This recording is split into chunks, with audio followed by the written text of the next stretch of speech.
espacio que nos ofrece el INCAR para cada uno de ustedes. Mi nombre es Alexander Campuzano, soy del área o del staff de salud mental, de psico-oncología, licenciado en psicología clínica, terapeuta familiar y también con especialidad en investigación del área de psicología. En el día de hoy vamos a estar hablando de un tema interesante que es poco hablado, que tiene que ver con el post-diagnóstico, o sea, ese malestar que le da a cada ser humano luego que le dan el diagnóstico, no antes sino después lo que queda. Un tema sumamente interesante, y en ese mismo vamos a ver algunos puntos que no se conocen, o sea que casi no se habla del mismo, como qué es un diagnóstico, qué es el estrés como tal, cuáles son los puntos principales del mismo del estrés, y también tocar ahí lo que todo el mundo espera, que cómo se da y también cómo podemos combatir el estrés. Serían los puntos que hoy vamos a tocar. Bienvenidos todos a nuestro espacio nuevamente. ¿Qué es el estrés? No es más que una reacción fisiológica del cuerpo frente a una eventualidad, en este caso a algo externo. Aquí podemos decir, y dando un punto interesante para los que dicen que la psicología o que la psico-oncología o la salud mental como tal no tiene cierta validez. Miren, una cosa es lo que se presenta afuera, en otro dimensional, en la parte externa, pero hay una situación a nivel interno en lo fisiológico, y esto lo vamos a explicar bien detallado para que quedemos claros en ese punto. Cuando el estrés aparece, regularmente va a aparecer antes del diagnóstico, porque usted mismo comienza a evaluarse. Yo tengo una situación, tengo un aquejamiento de salud, me siento débil, me siento febril, etc. Usted se está evaluando y se estresa, sí, como lo hace diario. Todos los días nosotros nos estresamos y es una condición fisiológica natural, normal. ¿Cuándo se vuelve anómalo? Bueno, cuando pasa lo que le vamos a explicar ahora. Una vez ya usted tiene un diagnóstico, y son dos tipos de diagnósticos, por supuesto. Hay uno que es presuntivo, o sea, el que le dan a usted cuando va al médico. Bueno, si usted tiene esto aquí, posiblemente sea tal cosa. Es el presuntivo. Y luego viene otro que se da por la analítica, por lo que le mandan a usted hacer, ya es el definitivo. Entonces ahí comienza realmente el estrés a manifestarse. Y ya como usted tiene una condición de inmunodeprimido por la condición base, pues entonces el estrés hace su rejuego. Punto número uno, entonces, en este caso es el estrés. ¿Cuál es la primera fase de él? Es la alerta. En la fase de alerta es cuando usted siente ese impulso de moverse. Ahí usted tiene, en este caso, un químico que es la adrenalina, que lo pone usted, lo motoriza, lo mueve. Pero luego de eso viene otra fase, dependiendo del tiempo y las circunstancias, que es la resistencia. En esta fase del estrés, usted se va a sentir que va a tener que buscar una solución, pero la solución no se busca solo. Y luego, por último, dentro de esas tres fases, viene el agotamiento. Es cuando entonces cambia de adrenalina a cortisol. Aquí comienza entonces el malestar fisiológico, que se manifiesta entonces en lo emocional. Ahí entra entonces la parte de lo que dicen lo psicológico o lo de la salud mental, pero primero es fisiológico. Mientras más cortisol, menos adrenalina, entonces produce algunas reacciones químicas en el cuerpo, como veremos más adelante. Entonces, fíjense que dadas esas circunstancias, con el cortisol y la adrenalina y otras sustancias químicas que producimos a nivel general, cuando estamos alegres, cuando estamos tristes, etcétera, va a determinar nuestra conducta y por ende también el estrés como tal. ¿A qué punto podemos llegar con el estrés? Bien, una vez ya pues usted tiene su diagnóstico, hay puntos interesantes, yo lo he dividido en 5 por los casos que he visto, y uno tiene que ver con usted como ser humano. O sea, la gran pregunta que se hace todo paciente, en un 90% es: ¿por qué a mí me sucede esto? Y usted cuestiona a Dios, cuestiona a mamá, cuestiona a papá, Y todo esto se va dando porque usted tiene una condición como tal, o sea, el estrés.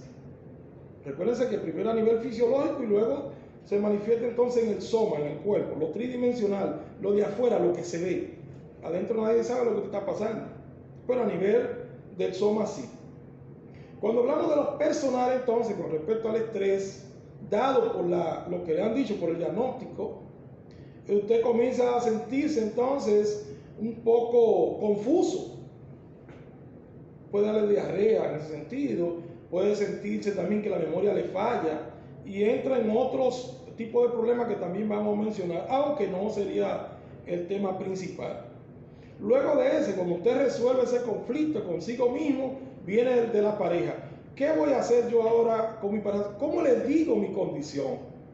Regularmente, dependiendo de su tipo de autoestima o su condición de personalidad, vamos a llamarle trastorno de personalidad o tipo de personalidad, usted va a decírselo a su pareja de inmediato o va a durar un tiempo. Eso depende mucho de usted. Luego de eso pasa entonces al tercer paso, que son los grupos primarios, llámese familia.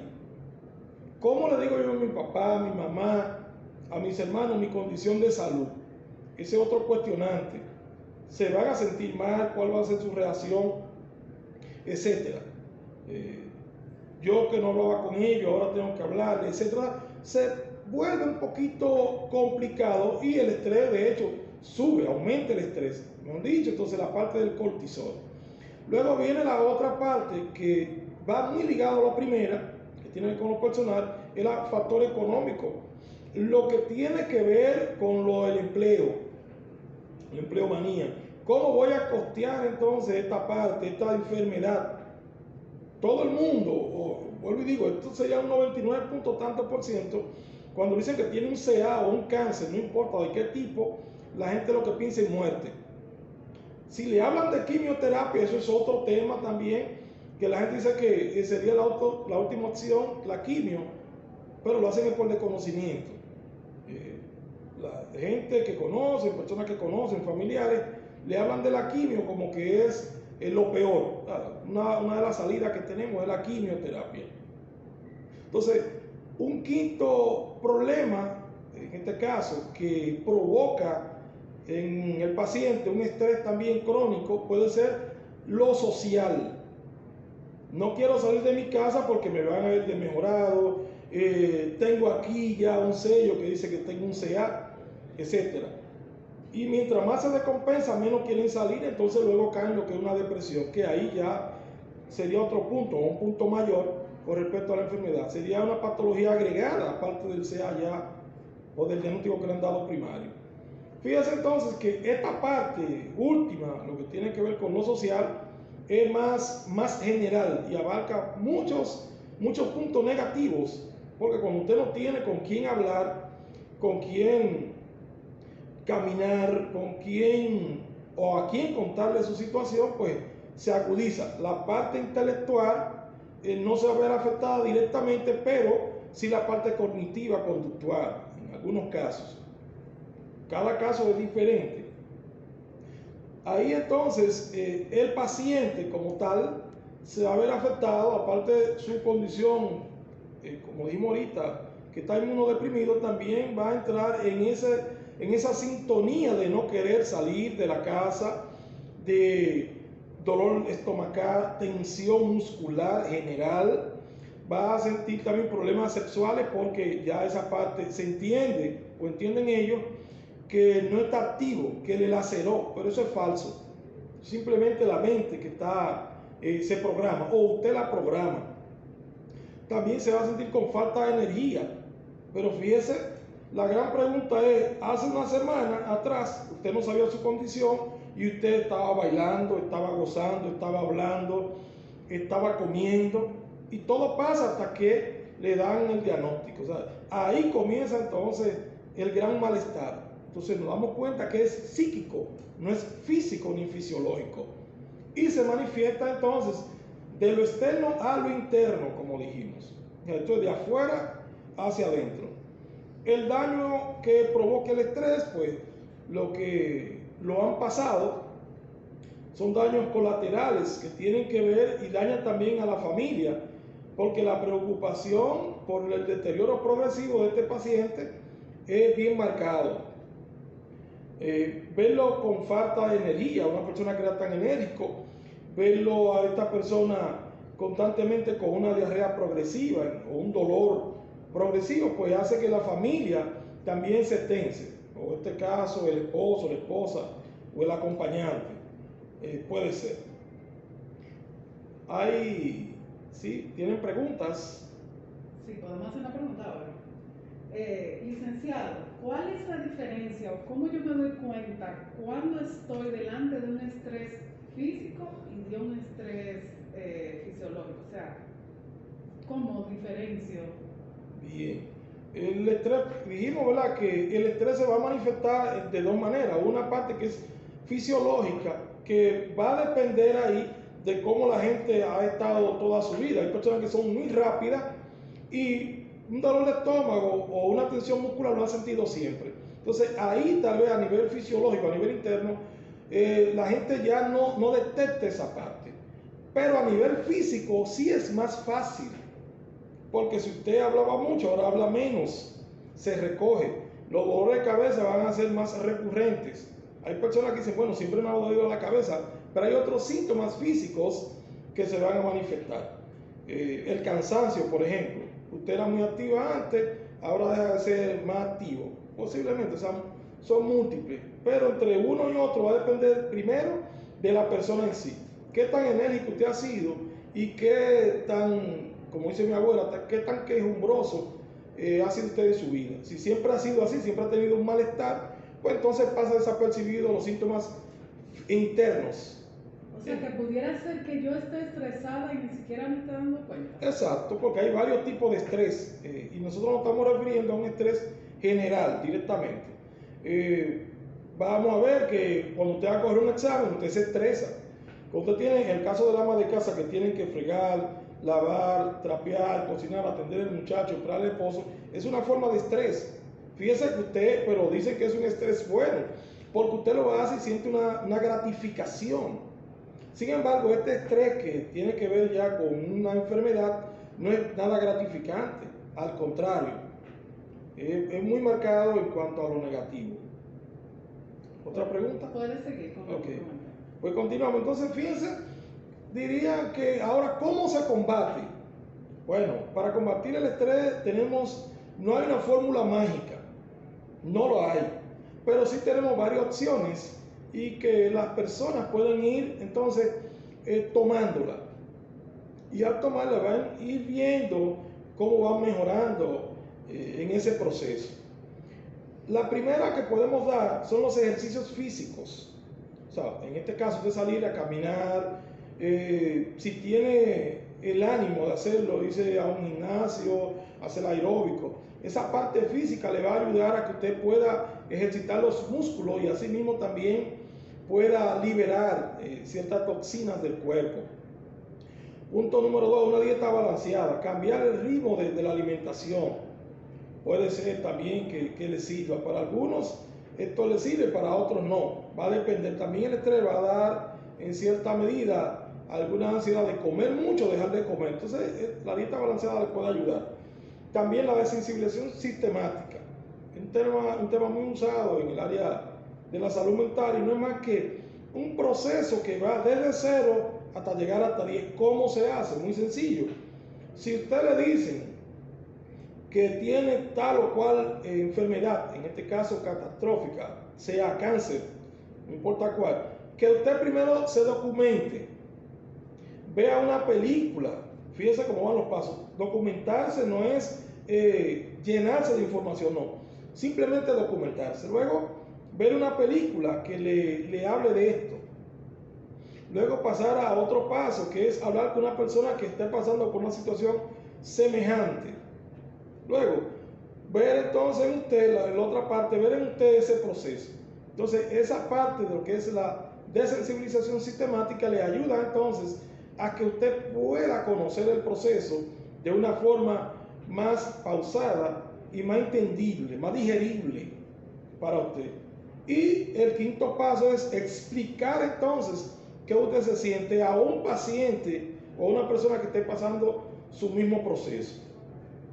Para eso entonces se han creado aquí en el INCAR grupos de apoyos que han hecho un trabajo, están haciendo un trabajo descomunal, en el buen sentido de la palabra, brindando así a que cada paciente tenga la oportunidad de decir, de hacer una catarsis de lo que siente, de lo que vivió o de lo que está viviendo momentáneamente.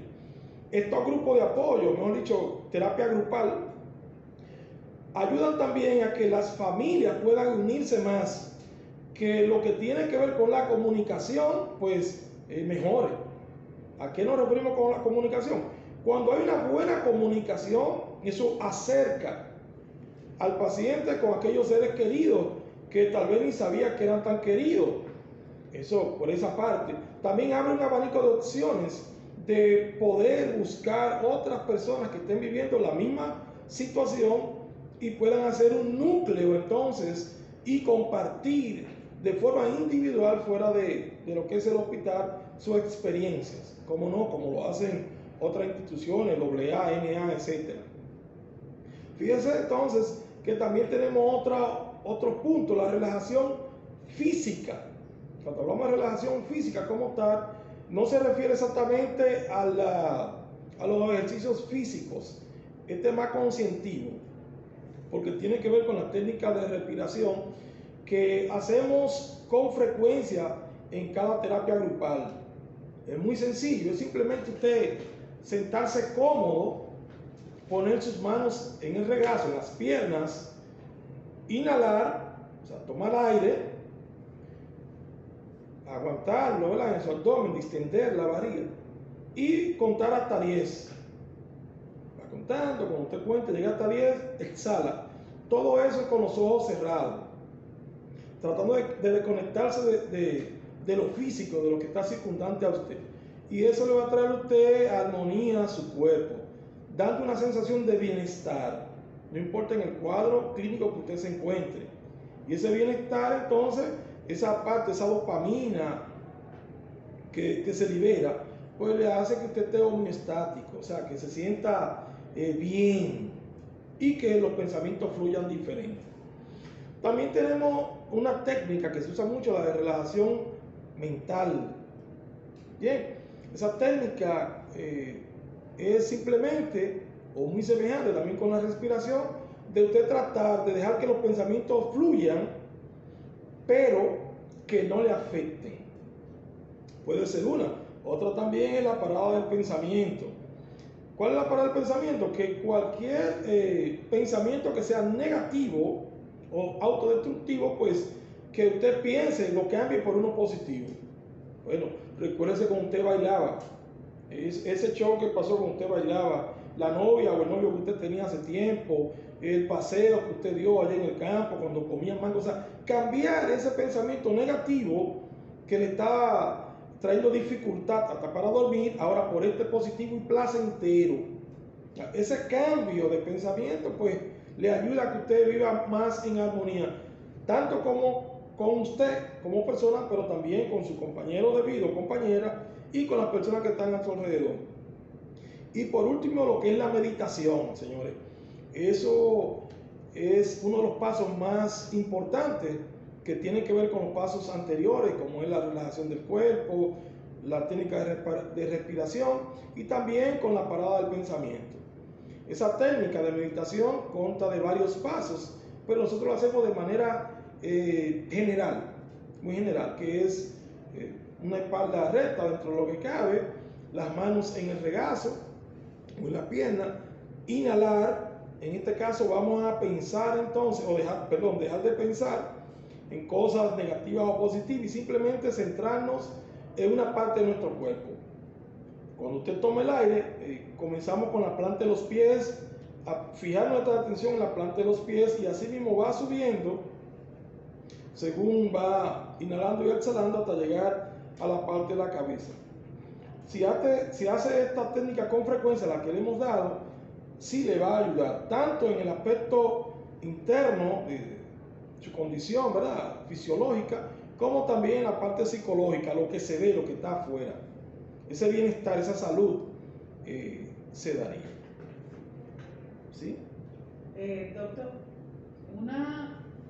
la ansiedad y el estrés van de la mano, es lo mismo, hay una diferencia.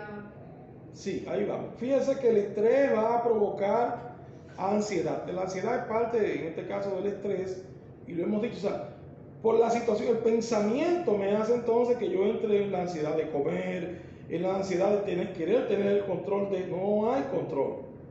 O sea, una depende de la otra. Una pregunta. Me di cuenta que tengo un cambio en mi patrón, o sea, que no duermo. Yo siempre dormía que no duermo, que yo no tenía tanto afán por la comida, pero ahora lo que quiero es comer. ¿Qué hago? Porque a veces es como tan duro uno reconocer que tiene el famoso estrés, o sea, no le doy mente o ¿qué? ¿Cómo busco ayuda? Bien, buena pregunta, fíjense. Fíjense que entonces cuando el patrón del sueño y de la alimentación cambia, ahí hay ansiedad. Eso de hecho, eso es básico. ¿Qué hacer? Bueno, lo primero es usted detectarlo, ya que se dio cuenta que el patrón se ha alterado o ha disminuido, o sea, como quiera una alteración, tanto el que deja de dormir con la frecuencia que dormía antes o que duerme mucho, va cambiando, pues ahí puede entrar hasta una depresión, dependiendo. O que ahora usted se siente que está llorando mucho, ya usted salido del estrés y de la ansiedad y está entrando en depresión. Fíjense cómo van paso a paso. O sea, ¿qué hacer? Sería, primero, reconocer que tiene una situación, una condición que se está dando. Número dos, buscar ayuda directamente en el área de la salud mental, que somos las personas encargadas, los especialistas, de controlar esta parte, de ayudarle en este sentido. Hay dos tipos de ayuda principales. Una es con medicamentos para detener el evento o los eventos, y la otra tiene que ver con las terapias o técnicas psicológicas que tienen que ver con el pensamiento, la parte emocional y lo físico, lo que se ve. Fíjense que comenzamos diciendo que el estrés se va a manifestar desde afuera hacia adentro. Según yo me veo o como me ven los demás, entonces eso va a afectar mi condición interna o va a provocar una reacción interna a nivel fisiológico en mí. Puede darse el caso. Si nos pudiera hablar un poquito del servicio que se ofrece aquí en el INCAR, en ese sentido, que ofrecen psiquiatría, psicología, es por la mañana, por la tarde, por favor abúndenos un poquito del servicio de ustedes. Sí, en nuestro servicio de salud mental, psiconcología, que está conjuntamente con el área de psiquiatría, damos un servicio plus, como se puede decir, buen servicio.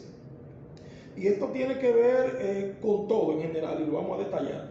Número uno, a los pacientes que son diagnosticados por primera vez, lo correcto es que pasen por el área de psiconcología o salud mental en general, para así comenzar a ellos, darle el apoyo que necesitan. Primero, un apoyo emocional, en lo que son las psicoeducativas con respecto a lo que es el cáncer, también a lo que es el estrés, que regularmente todo el mundo pasa por el estrés.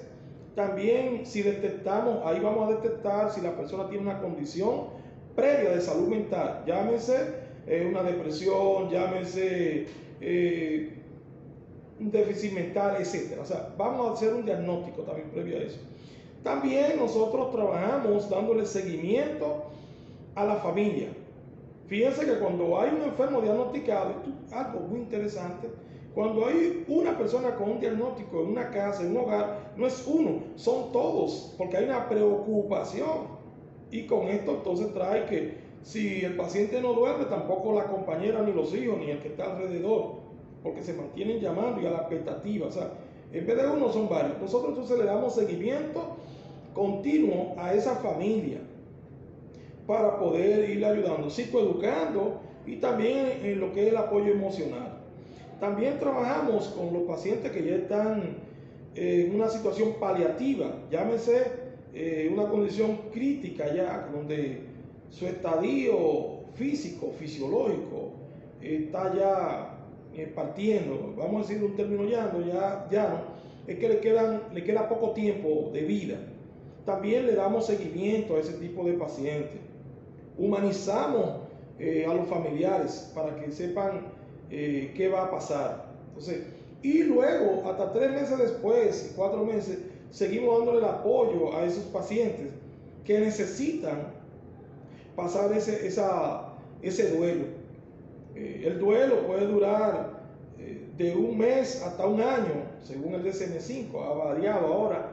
Y nosotros entonces damos ese apoyo, humanizamos tanto al paciente por la condición que tiene, lo vamos desensibilizando o sensibilizando, igualmente que a sus familiares.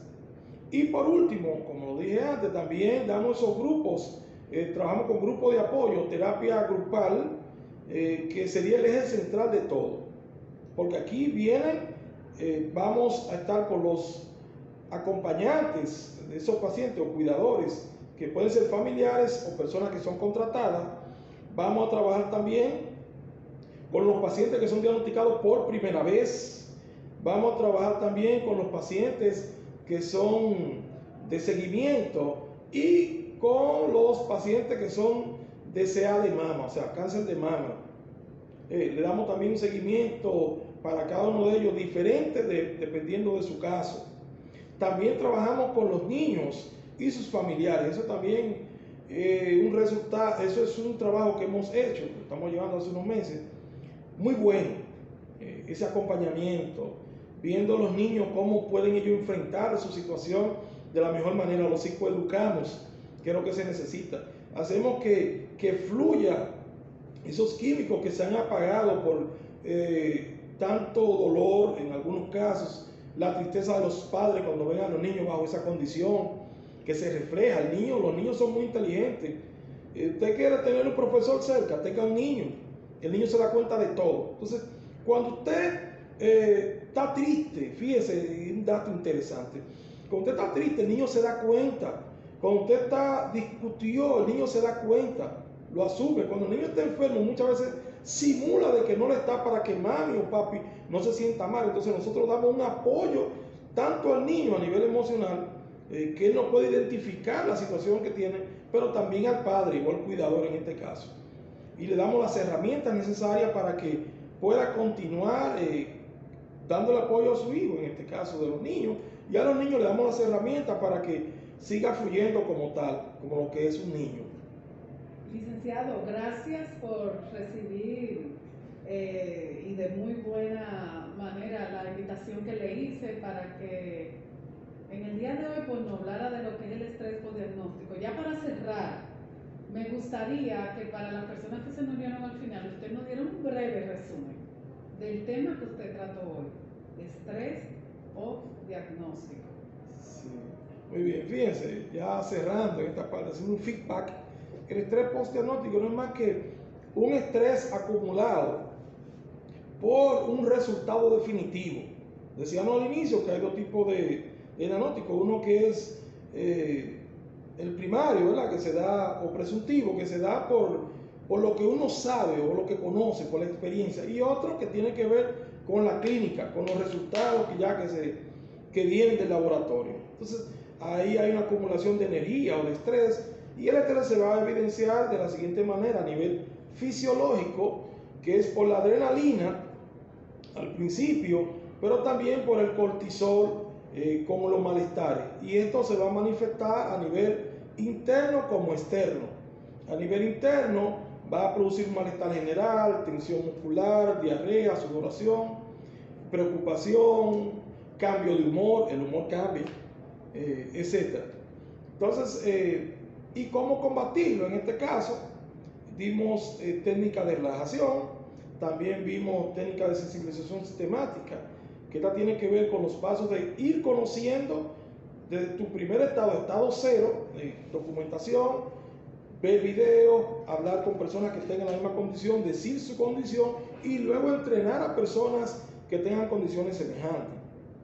Y el último paso que dimos ya fue la meditación, que tiene que ver con lo que es relajación muscular, respiración, etc. La meditación no es más que una postura física, no rígida, oxigenación, retener el aire, contar y no pensar, no pensamiento.